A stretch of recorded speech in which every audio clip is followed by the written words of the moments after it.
అమ్మా నమస్తే. నమస్తే అమ్మ జయలక్ష్మి. అమ్మా మాఘమాసంలోకి వచ్చేస్తున్నాము. అవునమ్మా. మరి ఈ మాసం యొక్క విశిష్టత, అనుసరించాల్సిన విధి విధానాలు ఒక్కసారి మీ మాటల్లో చెప్తే మేమంతా కూడా నేర్చుకొని దాన్ని ఫాలో అవుతాం.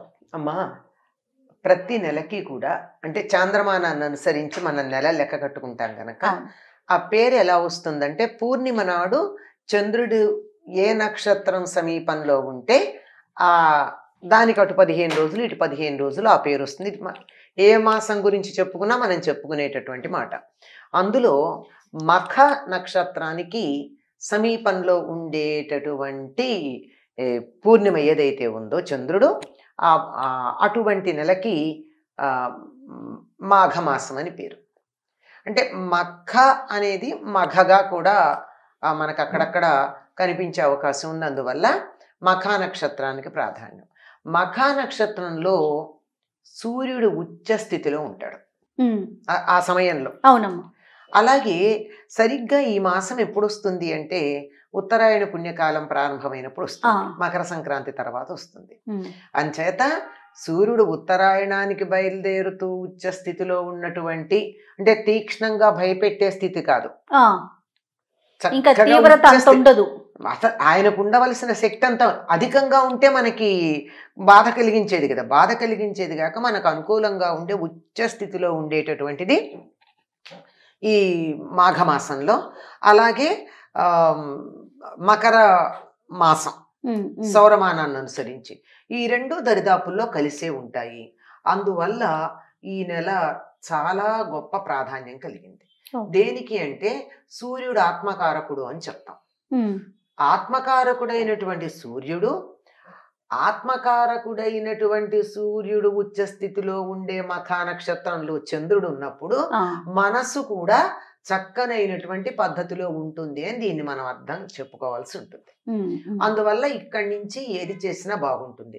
అసలు నిజానికి ముక్కనుము అని ఒకటి చెప్తాం. కనుము మర్నాడు వచ్చేది. అవునమ్మా. ఆ ముక్కనుము ఏమిటి అంటే మనం పెద్దగా పండగ చేసుకోం, దాన్ని పేరైతే వింటాం కదా. అంటే మకర సంక్రమణం రోజున సూర్యుడు ఉత్తర దిశగా ప్రయాణం చేయడం మొదలు పెడతాడు. కనుము ఆ పండగ తరువాత ఉండేటటువంటి రోజు, కాస్త విశ్రాంతి తీసుకునేటటువంటి రోజు. అంటే అర్థం కావడం కోసం వివరం చెప్పట్లా నేను. ఆ మర్నాడు ఉండేది ముక్కనుము. ఆ ముక్కనుము నాడు అన్ని రకాలైనటువంటి వ్రతాలు, పూజలు మొదలైనవన్నీ మొదలు పెడతారమ్మా. సాధారణంగా మొదలు పెట్టేది అప్పుడే. అయితే అది ఎప్పుడు మొదలు పెడతారంటే రథసప్తమి మొదలు పెట్టడం మనం చూస్తూ ఉంటాం. అదేమిటండి, ముక్కనుము నాడు ఉత్తరాయణం వచ్చేసింది కదా, మళ్ళీ ఇప్పుడు ఎందుకు మొదలు పెడతారంటే మనకి సౌరమానానికి చాంద్రమానానికి మధ్య వ్యత్యాసం ఉంటుంది కనుక ఇప్పుడు మనకి తేడాలు ఉన్నాయి. కానీ ఒకప్పుడు మకర సంక్రమణం రోజునే రథసప్తమి కూడా వచ్చే పద్ధతి ఉండేది. అంటే ఎప్పుడూ అని కాదు, కొన్ని నెలలు వస్తుంది, కొన్ని సంవత్సరాలు వస్తుంది, కొన్ని సంవత్సరాలు రాదు. అట్లా చేసి వ్రతాలన్నీ మొదలు పెట్టేటటువంటి రోజు. అందుకే ముక్కనుము నాడు మాత్రం తప్పనిసరిగా బొమ్మల నోము లాంటిది మొదలు పెడతారు. రథసప్తమి నాడు మిగిలినటువంటి వ్రతాలు ఏదో 16 ఫలాలు నోమంటారు, పువ్వు తాంబూలం, పండు తాంబూలం అంటారు, ఇట్లా ఎన్నో రకాల వ్రతాలు ఉన్నాయి కదా. ఈ వ్రతాలన్నీ మొదలు పెట్టేటటువంటిది వీలైనంత వరకు రథసప్తమి నాడు. అంటే శుభకార్యాలకి ప్రారంభం.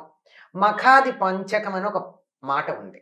అంటే మఖా నక్షత్రంతో మొదలుపెట్టి 5 నెలలు శుభకార్యాలు ఉంటాయి. అంటే మాఘమాసంతో మొదలుపెట్టి మాఘం, ఫాల్గుణం సంవత్సరం అయిపోతుంది, చైత్రం, వైశాఖం, జ్యేష్టం, ఈ 5 నెలలు అన్ని శుభకార్యాలు జరుగుతాయి.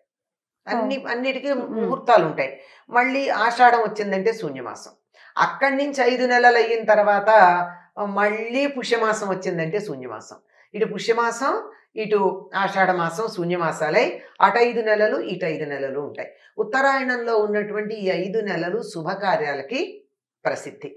మామూలుగా ఒడుగులు, ఉపనయనాలు ఎట్టి పరిస్థితుల్లో దక్షిణాయనంలో చేయరు. ఇక మొదలవుతాయి పెళ్ళిళ్ళు, గృహప్రవేశాలు, ఇంటికి పునాది వేసి శంకుస్థాపన చేయడం. ఇలా గనక ఈనాడు మాఘమాసంలో గనక ఇంటికి శంకుస్థాపన చేసినట్టయితే అసలు ధనధాన్యాభివృద్ధి చెప్పడానికి వీలైనంత ఉంటుంది అంటారు. అంచేత మఖ నక్షత్రానికి ప్రాధాన్యం ఉంది. ఇది ఉత్తరాయణ ప్రారంభంలోనూ ఉంది. అందులో మకర రాశి అంటే సౌరమానాన్ని అనుసరించి మకర మాసం ఏదైతే ఉందో అంటే 30 రోజులు జనవరి 14 నుంచి ఫిబ్రవరి 14 దాకా ఉండేటటువంటి 14 కూడా 13 దాకా ఉండేటటువంటి మాసం ఏదైతే ఉందో ఈ మాసం అంతా మకర మాసం సౌరమానాన్ని అనుసరించి ఈ రెండు కలిసి ఉన్నటువంటి రోజులు పరమ పవిత్రమైనటువంటివిగా పరిగణించబడుతూ ఉంటాయి. మరి ఇప్పుడు ఏం చెయ్యాలి? అవి వాటి గొప్ప చెప్పాం, అవి గొప్ప ఉంటే మనకేమిటిట, మనమేం చేయాలి? మనకేం కావాలి? మాఘమాసంలో ప్రాధాన్యం వహించేటటువంటిది స్నానం. మాఘ స్నానాలను ఒక పదం మనం వాడుతూ ఉంటాం. ఈ మాఘమాసం యొక్క గొప్పతనాన్ని గురించి తెలియజెప్పేటటువంటివి ఆయా పురాణాల్లో ఆ పురాణాల్లో ఉన్నవన్నీ తీసుకొక చోట చేర్చి ఆ మాస పురాణాలన్నీ ఉన్నాయి కదా, దాంట్లో మాఘ పురాణం అనే పేరుతో కూడా మనకు కనపడుతూ ఉంటుంది. ఈ పవిత్రమైనటువంటి మాఘమాసంలో మనకి చాలా పుణ్యదినాలు ఉన్నాయి. ఆదివారాలన్నీ మాఘపాదివారాలు అనే పేరుతో చాలా ప్రసిద్ధి వహించాయి. అలాగే రథసప్తమి, భీష్మాష్టమి, ఆ తర్వాత వచ్చే ఏకాదశిని భీష్మ ఏకాదశి అని కూడా అంటాం మనం. ఆ తర్వాత వచ్చేటటువంటిది మాఘ పూర్ణిమ. ఇవన్నీ చాలా విశిష్టమైనటువంటి రోజులు. ఇన్ని విశిష్టం అంటే 4 ఆదివారాలు, అప్పుడప్పుడు 5 వస్తాయి, ఆ తర్వాత 2, 3 మొత్తం కలిపింది, మధ్యలో శ్రీ పంచమి, ఒక 10 రోజులు మొత్తానికి శుభప్రదం. ఈ 10 రోజులు కూడా పూర్ణిమ లోపలే 8 దాకా పూర్ణిమ లోపలే వచ్చేస్తాయి. ఇన్ని పవిత్రమైనటువంటి రోజులు ఉన్నటువంటి మాసం, అందువల్ల మాఘమాసం పవిత్రం. అలాగే సముద్ర స్నానాలకు కూడా అకామావై అని చెప్తూ ఉంటారు. అందులో సముద్ర స్నానం చేయాల్సినటువంటిది మాఘ పూర్ణిమ. ఎప్పుడు పడితే అప్పుడు సముద్రంలో స్నానం చేయకూడదని పెద్దలు చెప్పేటటువంటి మాట. అంటే దానికి అనేకమైనటువంటి మనకి పురాణాల్లో చెప్పేవన్నీ కూడా జాగ్రత్తగా గమనించినట్టయితే సరిగ్గా శాస్త్రీయంగా కూడా మనకి పనికొచ్చేది. అంటే ఆటు పోటు మొదలైనటువంటివన్నీ గమనించి సముద్రంలో ఎక్కడెక్కడి నుంచి ఇచ్చి చేరేటటువంటి నదులు, ఆ నదుల నీళ్లు చేరడం, వాటి వల్ల సముద్రంలో వచ్చే మనకి తెలియవు, మనం కంటితో చూసి చెప్పలేం అటువంటి మార్పులు, ఆ మార్పులను అనుసరించి వచ్చేటటువంటి ప్రయోజనాలు, ఇవన్నీ దృష్టిలో పెట్టుకుని ఏ రోజుల్లో స్నానం చేయాలో నియమించడం జరిగింది. మాత్రమే చేయాలి, ప్రతిరోజు సముద్ర స్నానం చేయకూడదు. ఓకే అమ్మా. ఇంకా ఈ మాసం అంతా మనం ఎలాంటి విధి విధానాలు? అదే చెప్తున్నా, ఈ మాసం అంతా సముద్ర స్నానాలకు కూడా ప్రధానమైనటువంటి చెప్పాం కదా. ఇక ఈ మాసం అంతా చేయవలసింది ఏమిటంటే మాఘమాసంలో స్నానానికి ప్రాధాన్యం. విష్ణు పూజ చెయ్యాలి అని చెప్పారు. అంటే సూర్యుడు ప్రధానంగా అనుకున్నాం కదా, ఆ సూర్య మండల మధ్యవర్తి అయినటువంటి వాడు నారాయణుడే కదా. అంచేత విష్ణుమూర్తి యొక్క పూజ చెయ్యాలి అనేటటువంటిది మనకి లోకంలో వ్యాప్తిగా ఉంది. ఇప్పుడు స్నానం ఎందుకు చేయాలి, అది కూడా ఒక పెద్ద ప్రధానమైనటువంటి లక్షణం. ఇది ఎందులో వస్తుందంటే శిశిర ఋతువు ప్రారంభంలో ఉంది. ఇది మాఘం పాల్గొనం 2 శిశిర ఋతువు. శిశిరము అంటే బాగా సృష్టింపజేసేది అని అర్థం. ఒళ్ళంతా బెగదీసుకుపోతుంది. బెగదీసుకుపోయింది అంటే శక్తి తగ్గదు, లోపల ఉన్నటువంటి తడంతా పోయి ఊబకాయం అంటారే, ఊబకాయం పోయి శరీరం చాలా బాగా తయారవుతుంది. ఈనాటి వాళ్ళకి అర్థం కావాలంటే చెప్తాను, టోనప్ అవుతుంది బాడీ. అంటే శరీరంలో ఉన్న కండలు తగ్గవు, బలం తగ్గదు, కానీ ఏమవుతుంది, టోనప్ అవుతుంది. బరువు కూడా తగ్గదు, సన్నబడతారు. బరువు తగ్గకుండా సన్నబడేటటువంటిది ఉండేది ఈ మాసంలో. ఇలా ఉండేటటువంటి ఈ మాసం అంటే ఆరోగ్యాన్ని చాలా బాగా కలిగిస్తుంది. ఇట్లా కలిగించేటటువంటి సమయంలో సూర్యోదయానికన్నా ముందు గనక నదిలో గాని, చెరువులో గాని, లేదంటే ఇంకా కూపం ఇంట్లో ఉన్నటువంటి బావిలో గాని, భూమితో సంబంధం ఉన్నటువంటి నీళ్లు, అది లెక్క. అటువంటి వాటితో తప్పనిసరిగా సూర్యోదయానికన్నా ముందు స్నానం చేయాలి. సూర్యుడు ఉదయించే సమయం లోపల స్నానం చేసి సూర్యోదయం అవుతూ ఉండగా సూర్యుడికి అర్ఘ్యం ఇవ్వడం చాలా ప్రధానం. సూర్యుడు ప్రధానంగా అనుకున్నాం కదా ఈ నెలంతా, అందుకని ఆ సమయంలో సూర్యుడికి అర్ఘ్యం ఇవ్వాలి. అదేమిటండి మేము ఈ అర్ఘ్య ప్రదానం అదంతా నేర్చుకోలేదు, ఒక అలా ఉండేటటువంటి కుటుంబాల్లో కూడా ఆడవాళ్ళకి అర్ఘ్య ప్రదానాలు అవి ఏమీ చెప్పలేదు కదా. చెప్పలేదు. మరి మాకేమిటండి ఒక్క మగవాళ్ళకి అందులోనూ ఇలాంటి ఉపదేశాలు పొందిన వాళ్ళకి మాత్రమే ప్రయోజనం ఉందా, మేమంతా పనికిరాని వాళ్ళమా? వెంటనే ఇటువంటి ప్రశ్నలు వస్తాయి. ఏం లేదండి, సూర్యుడు వంక తిరిగి నమస్కారం చేసుకుని వీలైతే ఓ చారెడు నీళ్ళు ఇచ్చేయడం అంతే.